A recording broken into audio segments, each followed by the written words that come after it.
Hey, good afternoon. Welcome to the weekend. It is Friday. It was my Friday this morning when I got off work at 4 a.m. It's been a rough week, and I am excited for this weekend. There's a lot of good stuff going on in Raid. Thank you. Welcome to the video. Definitely check out the channel. Subscribe. I greatly appreciate the time you've taken to watch this, even if it's only 30 seconds. But in any case, I'm going to take some time to just compare a couple of my accounts to how they look in the tournaments. If you haven't seen it in the store and don't know how you could play Raid and not see a pop-up with something about going to the store and collecting this, but in case you don't, you can go in here and claim your free gift. Alright, so that should go up into your booty chest. So in your booty chest, it'll sit there for 99 days until you collect it. 100 multi-battles, 3 epic tomes, and a day of XP. I've got a whole bunch of stuff in here I need to collect from doing some other promo videos, so don't forget that they're in there. Some of the promo codes do not last very long. I already have a promo code video out there, but just so you know, there is another promo code available, and it is Dragon Egg. Alright, check out my other video on that promo code. You're only going to get 6 days to collect these, so don't forget about them.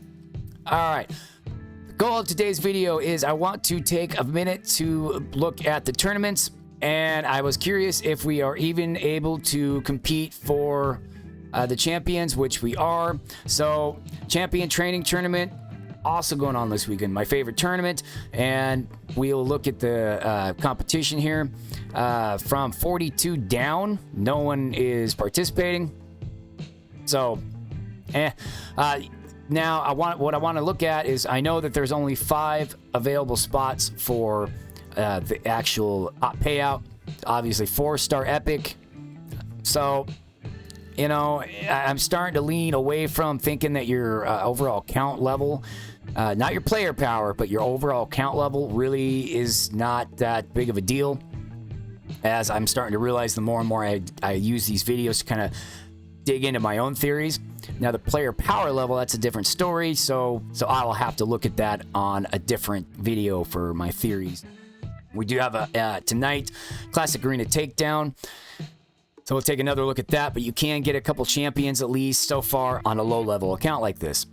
So we'll look at the Dragon's Lair and see how far we can get. We can get up to stage 8, so we're not going to get a whole lot of points. We'll check what points we're going to get. Okay, so it's going to be based on the artifacts that you get. So obviously 6-star, 6-star mythical are going to give you the most. 6-star legendary, the second most. So being at level 8, I can only go up and luckily get a 5-star legendary, which I doubt at level 8. So the one thing I know with Raid, a lot of people quit because of the damn pop-ups. I try to cut them out of my video for you. So yes, I do have a lot of editing. I try to take out load screens. I try to take out unnecessary stuff that you don't need to see. I don't mind taking a few extra minutes to edit some crap out, you know, edit me mumbling or going off on a tangent or whatever. I edit all that out so that you don't have to skip through and basically get to the point. I have a video that... So the tournaments are outdated, however, the information and the comparison is what's valuable. So I'm just going to kind of also use this to expand and update that same video with this weekend's current tournaments. Maybe it's because of the Fusion tournament, but at level 22, you can get all the way up through 7,500 points to complete everything. So some in the way. So you have 3 brackets of rewards to collect.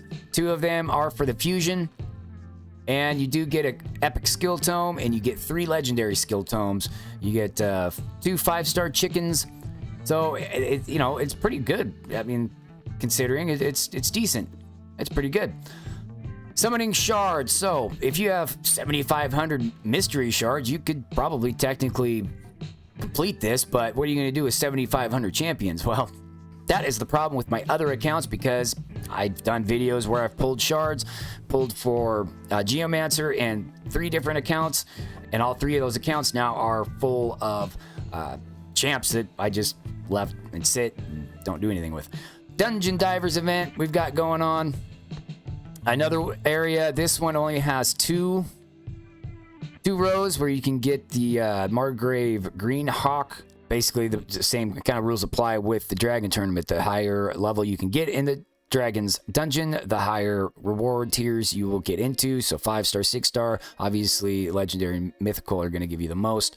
So rather than farming the campaign, farm the Dragon. You don't necessarily have to use an XP boost for the dungeon, but if you're trying to build some champions, you know, maybe throw a couple in there that you don't really care about, that you're going to use for food, and make sure that you have a good, strong team that's going to be able to take out the dragon, and make sure you click the super raids so that you can get double 3 to 5-star artifacts.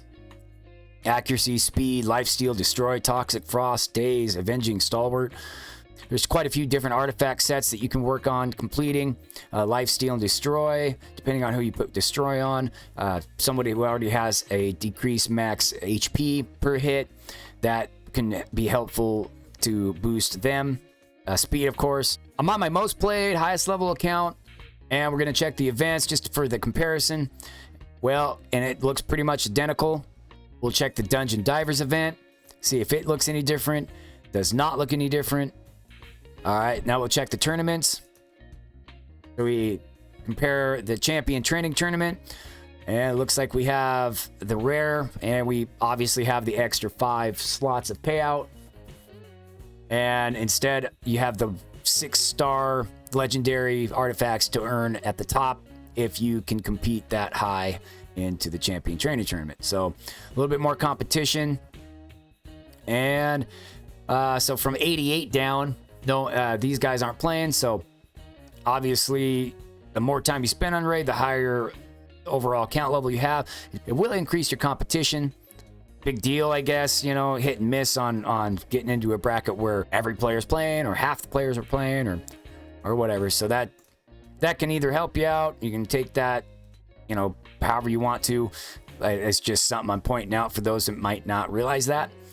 And also, like I said, I am just doing these videos to kind of work on comparing and contrasting my own theories on the matter of your overall account level. This tournament, level 61 down, aren't competing, so that is how that looks.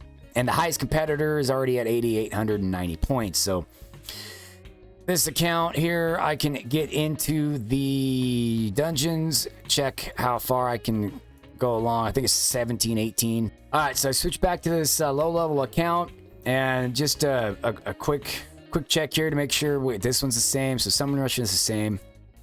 The Dungeon Divers, I believe, was the same. All right, and the tournaments again. Dragon Tournament, different. These are the same. No extra payouts over here. Still quite a few people competing at this level in the game. If you can manage to get that, well, you're not done. You got to do like the fusion. So you're gonna look at this fusion here, right? And if you want to do this, it's a grind. There is no. You're gonna hear the term end game.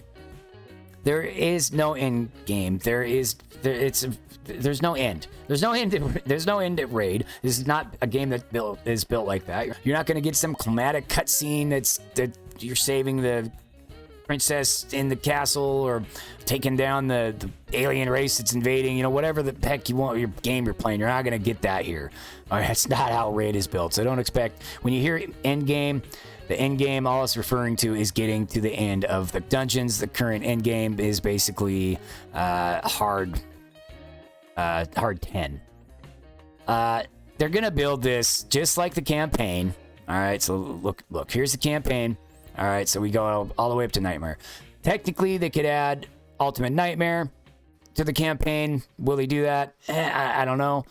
But they in the dungeons.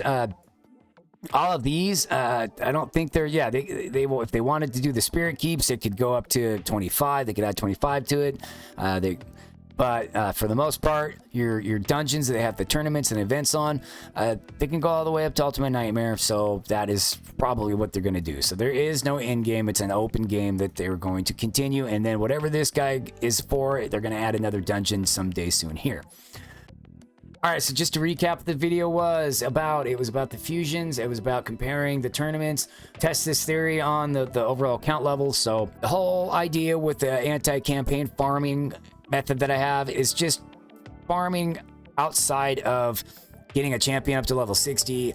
If you can manage to do that, then that's awesome. It's what you should do. Technically, I'm not denying that you should get, you know, a champion up to level 60. I do want to point something out though with the starter champions. You get 4 starter champions. If those rare starter champions were so great, why on earth would they take and make a replacement? All right, so you got Supreme Kale.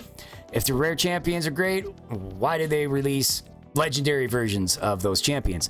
So one thing that made me think about whether or not that the rares are worthwhile is because for a long time they've already had Ultimate Gaelic in the game.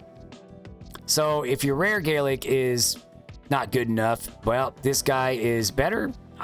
So is the same rule apply with Supreme Gaelic, the legendary versions of the rare champions? I kind of don't think that your rare champions are really worth that. I don't know. I'm kind of not sold on those champions. Listen, you get Haikatoon will be the next champion that I need to look at building a little bit better. And so I'll be grinding some Dragon definitely this weekend. But you do get these free champions. Yaga is a good poisoner. Is he better than your rare champion? Probably not. But your first 3 champions, Shaman. Check out my Shaman video. She can hit pretty hard. She does have a revive. Everyone's gonna be, oh, you're stupid. Whatever. Jizzo is actually a really good champion too. I just don't have the gear to put on him on this account. And Haikatoon, she's got the speed aura. 19% speed aura. She also has a little bit of decreased turn manipulation and a speed boost for your team. These 3 champions with your rare starter champ, it should be a good team. You should be able to get quite far in it. So you kind of decide what you want to do. I recently upgraded my starter champion on my main account, Elaine, last out of all the champions I use the most.